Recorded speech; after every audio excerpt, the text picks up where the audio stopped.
When driving, avoiding skidding during a panic stop was nearly impossible. Today, new brake technology, which is computerized and highly sophisticated, is actually making it possible.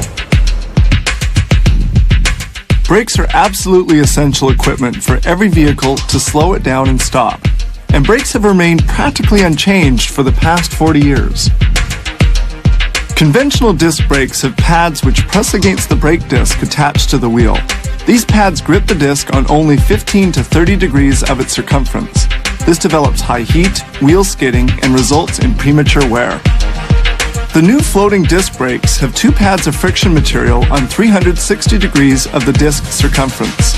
When the brake is applied, hydraulic pressure activates the diaphragm, which applies pressure on the inboard pad, which is then pressed against the disc.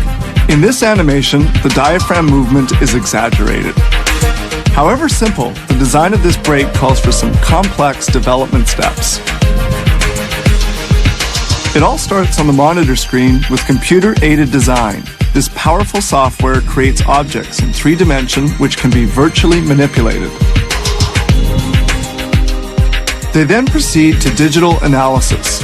Here, digital models are submitted to repeated braking to verify that the parts conform to design objectives.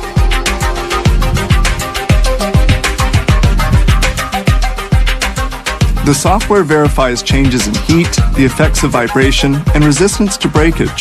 The right choice of materials is critical.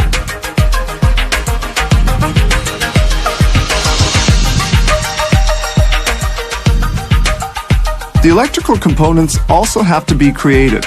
Here we see the delicate construction of tiny sensors which measure the force exerted by the braking system. The sensor is the main component of the intelligent ABS braking system, which functions more efficiently than traditional anti-skid systems and reduces braking distance. Then it's the fabrication stage of prototype parts which will be tested. The machining of these parts must take into account the requirements of mass production.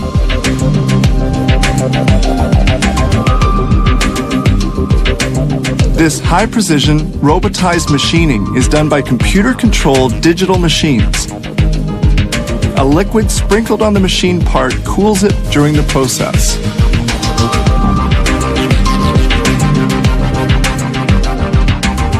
The finished parts are precisely measured, then fitted and assembled to form the total braking system, which will be first tested in the laboratory.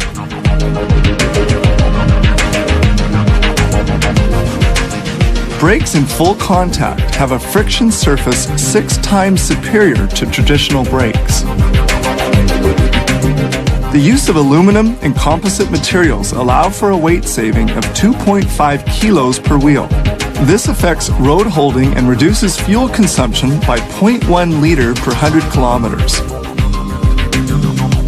They proceed to power and endurance tests on this dynamometer, in which a brake and wheel assembly act against a large rotating drum. These lab tests are critical since they can detect any defect in a braking system before it's installed on an actual vehicle.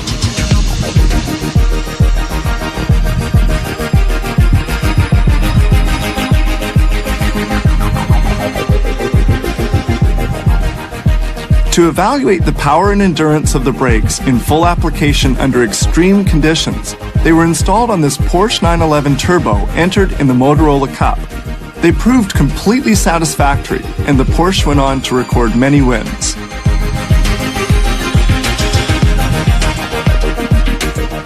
Once all validation tests are done, we move on to the next step. Brakes are installed on a production model vehicle. With data systems, engineers can observe the performance of brakes under all conditions, thousands of times a second. Finally, engineers proceed with actual braking trials with test vehicles. All that remains is to produce brakes on a large scale to supply auto manufacturers' production lines. And that's the story of brakes, from original idea to final product.